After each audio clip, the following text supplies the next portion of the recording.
Okay, now let's get to the first part of the Amazon selling process, identifying a desirable product. Now, today we're going to talk about specifically how do you find the best type of products that people will want to buy. Well, first of all, it takes establishing the right product criteria, having the right list of specific criteria that you're looking for to have the best turnout. Because not only do you want to sell the product, you also want to do it with the least amount of expense, but also make sure that your customers are satisfied because of the high quality of the product. So there are some specific criteria that you want to come up with first before you start looking for the product. Number two is go where the best products are, and that's in the Amazon best-selling list on Amazon. We're going to look at exactly how to do that, how to be able to go into Amazon, look at their best sellers list, and then find the perfect products that fit our criteria that we can turn into our own products by branding and providing a brand new packaging so that it'll pretty much be our product in the process. And then number three, there's also something called product timing, meaning that when's the best time to come out with a product? There's a lot of seasons where certain products are a lot more popular than others. There's holidays. So we're going to look at it also too, how to identify the proper product timing. Well, first, let's start talking about establishing the right product criteria. Now, we need to pick the best criteria for the most success of our Amazon selling business. And this is sort of the strategic planning part of looking for the best products. Now, you could jump into Amazon, try to see where the best sellers are, and then fall flat on your face. Why? Because you did all the work, but you didn't sort of foresee the challenges that could come because you picked the wrong product or the wrong product category, the timing is wrong, etc. So what I want to do now is give you kind of a general overview of some good product principles or tips or criteria that can help you have the best chance at being successful at selling products on Amazon. The first one is weight. Don't forget, you're going to be having these products shipped to you from other places, and then you're going to ship them to customers as well. When you ship these products, you want to make sure that you're not sort of lose all your profit on shipping fees. And there's a lot of them, and we're going to talk about specifically how to reduce them. So it's generally better to have most of the products that you sell be under 2 pounds. Personally, I try to sell them under 1 pound myself, but 2 pounds I say is the max. So try to keep your weights under 2 pounds. Now there are some shipping companies or companies that do freight, the FedExes, the UPSs that have special discounts for products under 3 pounds. So you could go up as high as 3 pounds, but I technically or typically keep it under 2 pounds just to make sure that I am not losing a lot of my profit on shipping fees. Another one, minimal liability. I try to stay away from anything that has any type of liability potential. I don't sell wood stoves because for obvious reasons, those could turn around and actually hurt the customer and the customer can come back to me. I try to avoid baby products, and I'll give you the list of things that I generally avoid. Anything that would emotionally compel people to try to come back to me for any type of uh, either suing me or something, I try to stay away from it. I mean, as long as the problem is not there, I never have to worry about it. Again, the least amount of time, effort, resource, and money is what we're trying to utilize. Okay, so next, no expiration date. That way you don't have to worry about making sure that it's not expired, like consumables or any type of product that has any type of expiration date is not the type of product you want to deal with. I generally try to find products priced between $20 and $200.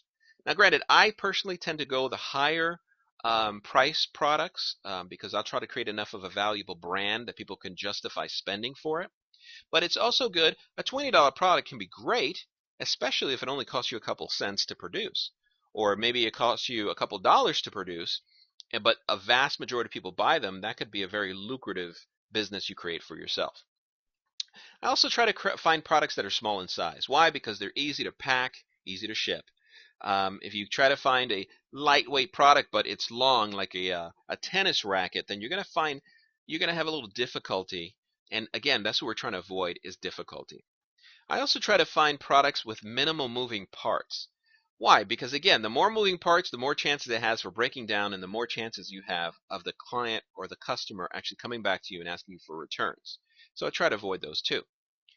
I generally focus on products that are very generic in nature. Why? Because if they're the more generic they are, the easier you can add your own brand, make some slight changes to the model of the product, and then all of a sudden it becomes a unique product that is your own. And then after that, you can pretty much charge whatever you want as long as you can sell it and show people the value that it has in their lives. But generic products are mostly the products we're going to be focusing on in this class. Now, items that you can get with high quality from product sources. Now, again, that just means that uh, if we can't find a source to provide the products, then we wasted our time. So again, but we're going to get to exactly what that looks like, how to source your product. But yeah, you want to make sure that you look for products that you can find a great source for. You don't want something that's so scarce that it's hard to find anyone who can actually produce it or produce it when you need it. Okay, so that right there is some of the main criteria that I utilize when I search for products. Now, there are some additional criteria that you can use as well. Sometimes you want a product that has an established following. What do I mean? Does it have some type of niche? Generally, is some type of hobby or some type of emotional, meaningful, and desirable component to it will kind of guarantee that you'll always have customers coming to buy from you. Because then it sort of crosses over from just the need that they have to more of an emotional sort of impulse buy that they will make. And of course, what that leads to is your ability to raise prices and charge higher prices because people, when they're emotional, tend to make not logical decisions, but decisions based on what's going to make them feel good. And hey, if that means spending more, splurging, they'll do it as well, which is better for us if we are able to tap into that. And just to give you an idea of some of my own personal criteria, things that I try to avoid, I generally don't do electronics. Now, granted, you can do electronics. Again, it goes against my rule of a lot of moving parts because then when you have electronics, you have people returning things, and it's really hard to determine high quality when you're working with overseas sources because you have to open it up and see if all the components are right. You know what you have to deal with. For me, I try to avoid it altogether. There's hundreds and hundreds of products that are not electronic that people will still buy and you can make a lot of money from. I usually generally stay away from clothing. For me, it's just I don't want to have to deal with sizes or different colors and those extra variations. I try to avoid them. Again, you don't have to, but that's my opinion. Food of consumables, I definitely stay away from. I knew people who made a lot of money on food and consumables. I just personally don't want to deal with expiration dates, liability issues, etc. Cell phones or accessories to cell phones. This is primarily one of the most popular categories in Amazon, but also the one that's the most saturated with competition. And I generally try to stay away from it. Again, it's better to be a big fish in a small pond than to be a small fish in a big pond. Hey, if you become a big enough fish in the small pond, you can move to the bigger pond. But right now, focus on being the big fish. I avoid baby products for obvious reasons, too much liability for me. And I avoid popular brands. Why? Because it's hard to brand something that everyone knows belongs to a major brand. When you think of diapers, you think of Pampers, you think of Huggies. So guess what? I stay away from diapers. Now, granted, if it's cloth diapers that there's really not a big name for, I might jump into those. But again, I avoid clothing, so that doesn't fit me, but it might fit you. But generally, I avoid popular brands. I try to go for the more generic brands. Like when you think of, I don't know, a good example would be a yoga mat. You know, there's no name for yoga mat, so you can probably brand that on your own. Find a great quality yoga mat, brand it, sell it. Next thing you know, you have a great stream of income. Now, we talked about where do you go to identify these best-selling products? Well, Amazon bestseller list is the best place. And later on, you're going to see a video of me actually going into Amazon, the bestseller list, and showing you exactly how to find the best products. And we may even find some great products together while we're doing it, but that's going to be in the next video. But that's the URL for finding the bestsellers in Amazon. And there are multiple categories and subcategories. So, of course, I go through each major category, looking through for the products that meet that best criteria, the criteria that I set. And then I'll go into some subcategories as well. You usually find great niches when you start going into subcategories. So we're going to look at that as well. So again, the next video, we're going to go through exactly how to find those products, and maybe even you might even get some great ideas as we do it.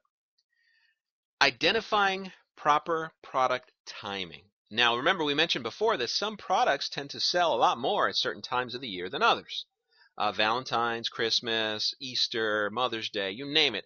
Each one of those days or seasons tends to sort of motivate people emotionally to purchase. So sometimes you have to think about, is it the right time? Well, one of the criteria for the right time is your budget. How much money do you have now? If you don't have a lot of money to spend or a lot of capital to spend, you might want to focus on a lower price product. For example, you could focus on a large, a more valuable $50 product, of course, that you can turn around for 150 and sell for 150. But then if your budget's not too high, you can't purchase many, so you can't sell many. But all of a sudden, if your budget's low, you go after the 10-cent product and buy a bulk of those things. You can sell those for $10 each, and all of a sudden you have 1,000% return. Granted, you won't make as money as the other one, but you're making a profit that later on you can utilize to buy the more expensive product as well. So, question is, how much can you afford for sampling, testing, and future inventory? If your budget is low, stick to the lower price products. If your budget is higher, go for the bigger products with the higher price tags. Again, we talked about seasons and holidays. Is it the right season for the product? Again, we want to be able to get the best bang for your buck. Try to pick a product that has the best possible season or the best motivation for customers to buy. Now we're going to go into an exercise that we mentioned before. We're going to go through the process of identifying some products or potential products that we can sell. So we're going to go through the Amazon listing, bestseller listing, and different subcategories, and start picking products that would be ideal for us. And you're going to see all that in the next video.